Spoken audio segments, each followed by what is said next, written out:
I'm your main man, and today I'm being joined by my own grub, and we're going to go over here with a couple of videos with Riot's first role-playing game characters. I told him when he turns 10 that he's going to get to play role-playing games.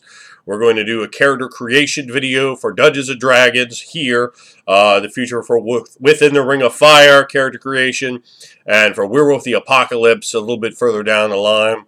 Those are some games that he's been looking at the books literally for years now, having a great deal of interest in getting to play. So what I've done is I've shown him, and I looked at the 3.5 Dungeons and Dragons rules, but it doesn't matter. It's all kind of the same. So we went over and I showed him character classes and the pictures, and I showed him the character races, just all the very basic stuff. No drow samurai. So What? just real. That's right. That's what I'm asking people out there. Just real basic stuff, which is exactly where you should start with someone that's 10 and just getting into the hobby, and hopefully you're going to like the hobby as well. Yeah. Yeah. So you think you're going to like this? Yeah. Tell the people. What do you think? I'll like that. Okay. So what I had him do is I had him pick a race, a class. I had him look at the weapons and pick some weapons out. And I'm going to have him tell you all about that stuff. But first, what we're going to do is I've already had him pick the race and the class out. I've already had him pick the weapons, and then we're just going to go ahead and randomly roll the stats. I figured this would be a nice, easy way to introduce him to it, so there's no pressure of trying to assign a stat anywhere. We're trying to really get into the intricacies of what one number radiation versus another means. I thought this would just be a nice, easy way to do it and give a very interesting character. I haven't gone over any of the real statistical stuff with that.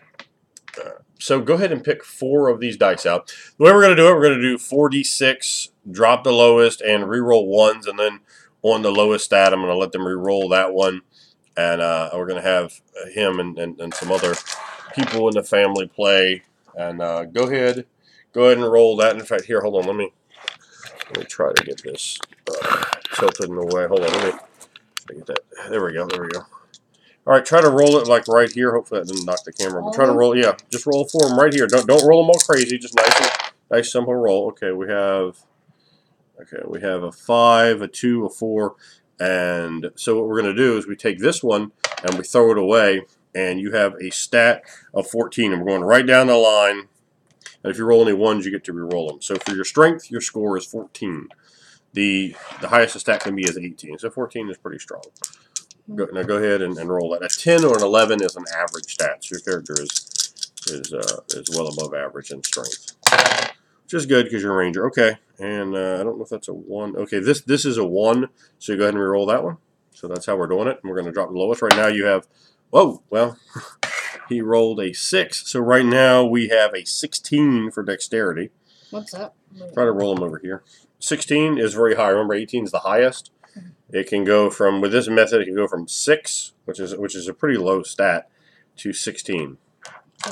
You have to have at least all 2s, and that would mean you have to roll 4 2s, which is highly unlikely, but obviously possible. Okay, so here you have a less impressive stat. This is going to be an 11, which is average, which is fine. So your Constitution is 11. Your Constitution is how rugged and hardy you are, how resistant to poisons and diseases, how good of cardiovascular conditioning you're in, is to say how well you can run and how long you can run, those sort of things. So we have, just to review for those at home, we have a strength of 14, a dexterity of 16, a constitution of 11, and let's go ahead and roll an intelligence score. Let's see what that is. Try to roll right here, in this area. Don't have it go off too much. Let's see, pull that one out. Okay, all right, so we have, we throw the 2 away. 2 4s and a 5 is going to be 13, so you have a 13 intelligence. That's means, yeah, you're definitely above average. I was looking at it from the old AD&D first edition, just to kind of add a 0 and have an IQ. So 130 IQ is quite intelligent. So I'm going to roll right here. All right. So, whoops, that was a 4. So you're going to have another 13, a 13 wisdom. 13 wisdom is good. That's, your wisdom is your enlightenment, how dialed in on the world you are, your common sense, and it's helpful for rangers for casting their spells for using their tracking, those sort of things. Go ahead and roll one more time. And this is going to be your charisma, the magnetic aspect of your personality. It's going to be how, intimidating. Well, we want to push them over here, though. Oh boy. Okay, you are definitely not that. That is going to be an 8. But as we said at the start, you get to reroll one of your stats. So let's go ahead and reroll. You reroll the lowest of your stats. So go ahead and get one reroll. You can have an 8, or if this is higher than an 8, you take whatever this is. So let's go ahead and see here. Oh, okay. Okay, wow. Wow, could you guys see that? And that's, you know what, this probably wasn't the best die to pick, but that is a 6 right there. So you have a 17, the old school paladin there. You have a 17 charisma. So you went from being a guy that no one could even stand and probably would just take you and throw you right into the muck of a thoroughfare and maybe just drop an elbow on you, to being the life of the party. That's your highest stat, is in fact charisma. And, this sort of method I think is very interesting when you have everything already selected.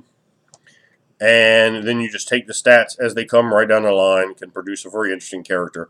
And for someone that's brand new to the hobby, I think it's going to present, it's going to alleviate any sort of stress or confusion. We can sort of go over what stats actually mean, as opposed to worrying where to place anything. You just have stats right down the line. And it certainly lends to a character that will be more unique, not that he would have any interest in that. Now, why don't you go ahead and tell the people what class you picked? We're going to write that in the character sheet. Go ahead, tell them what class you picked. I picked a ranger. And what race did you pick? A half-elf. My first ever D&D character was a ranger half-elf, too. So, let's go ahead and, what weapons did you pick? I picked a crossbow. Mm-hmm. A whip. Mm-hmm. And I think it was a large sword. Mm-hmm. A long sword. Long sword. I don't know. Sorry. Yeah, crossbow. So I think that's interesting. Definitely the underused crossbow. And we went through. We're looking at this, the 3.5 Dungeons & Dragons book, and I showed him the different pictures here. I read, a few things here, and he read a few things here, and we. Well, I didn't have any say in it. I just give them basic book options. You don't want to give a kid. I've seen people, even with new players, let alone kids, just give them a billion and they get confused and overwhelmed and they make something that ends up being ridiculous and silly. And it's not their fault. They just weren't shown in a way that wasn't silly. But and what type of armor did you pick? I picked I think it was light armor. It was a type of light armor, but what type of light armor was it? I think it was a leather one. You want leather? Yeah. That was the one that I picked. Is that what you want? Okay. Are you sure? Is that what you want? You can have that or that or that. Those are 2 different types of armor, or that. Which one did you want? I guess that one. Okay. It was padded armor that he picked at first. So that's what he wanted. That's my kid right there all day. I think I've seen, like, in my entire life, other than myself, I think I've seen one person use padded armor. So, all right. So, for those of you who are interested in what the final, I just jotted down a couple of notes here. So, the final is a strength of 14, a dexterity of 16, a constitution of 11, an intelligence of 13, a wisdom of 13, and a charisma of 17. That's definitely going to make a very interesting and fine ranger. Rangers are very interesting choices because every single stat, unlike a lot of Dungeons & Dragons characters, is relevant. Charisma is used for your wild empathy, among a few other things. Wisdom for your spells, for your tracking abilities, and a few other things. Intelligence, helps with all the skills rangers get and need. And Constitution, obviously, for extra hit points. But rangers aren't that heavy of hit point focused characters. At the same time, there are things that's relevant for. Of course, dexterity is a very important stat, with using range combat, having armor class, these sort of things. And strength, always, for any sort of fighter type character. Can be useful for him using a crossbow. That in that portion of it might be a little less important, but he does have melee abilities here as well. And his favorite enemy, I showed him the favorite enemy list. He wanted to pick undead. Yeah, So because then I get to hunt vampires and yeah.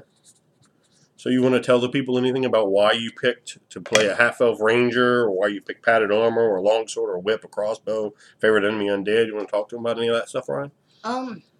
there reason I picked a rangers because you don't have to have too heavy armor and also they had a pretty cool picture. So You like that picture, huh?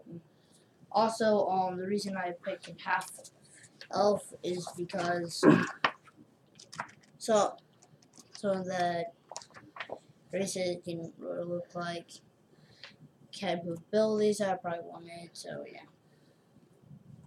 So there's the picture that he liked. Yeah. So. And why'd you pick a whip? Why did you like that for a weapon choice? Oh yeah, it has a lot of, I guess it has a lot of range. Longer, more than a sword or a knife. That's really odd. It says weapons have in fact, I think I ranted about this in a video a long time ago. I just want the custom to be ranting.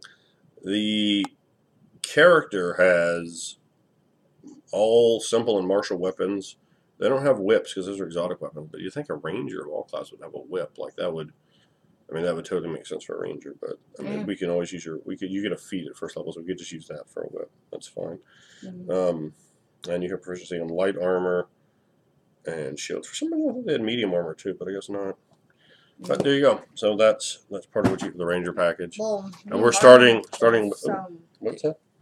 Well, I guess medium armor does kind of sound good because it would be a little bit more it'd be like a little bit more protection and like of any like if you got stabbed or something, it might block it a little bit more, and it wouldn't be heavy armor, so you could still be stealthy. Well, very nice. And we're going to go through later, and we'll kind of get your skills out. And I think I'm going to get some of the other family members, like maybe his nephew and niece, to play, and we'll do it that way. Just kind of get one of these old, simplistic first level modules. For me, I run really complex style of games, so I think it'll be just easier just to have something like that and kind of let them interact with it on a very basic level. Kill the monsters, get the treasure, that sort of thing, which could be very attractive to that age group and can provide a fun first experience. So I think we'll do that, and then we'll maybe do some other videos sort of letting you guys know how that went from his perspective and maybe from some of the other players' perspectives as well. So right now he has 8 hit points, because you do max hit points at first level, an armor class of 14. That's 3 from Dex, 1 from padded armor. An attack bonus of +3 when melee and +4 with ranged. So that is where basically what we have so far. He's going to get 7. So you're going to get 28 skill points, up to 4 in each of the skills. So you'll have probably a good number of different skills there that you can use. And or your feat, your feat is whip. So there you go. You can use that as well. All right. So I think it'll be interesting to see and kind of put this video up for posterity's sake, so that he could hopefully, 5, 10 years from now, look back and see where it all started off. We'll come back with Within the Ring of Fire character creation video, or maybe some from various White Wolf games. He loves werewolves, so the game books werewolves. He's always sitting there looking at them, reading them, looking at the pictures, asking me questions about that, about Within the Ring of Fire, and not so much really about Dungeons and Dragons. But I thought the rolling would be kind of fun for him for the first time, and kind of make it a little bit easier. So games like Within the Ring of Fire or any of the White Wolf system games that use stats but on just a point buy. I think after he has a little experience with that, that's going to be easier for that to make sense for someone as young as he is. So thank you guys for watching. You want to tell everybody goodbye? Bye. Yeah, that was highly enthusiastic. You want to do it with a little more zazz? I don't know. Yeah, I guess. I don't know. All right. Thanks for watching, guys.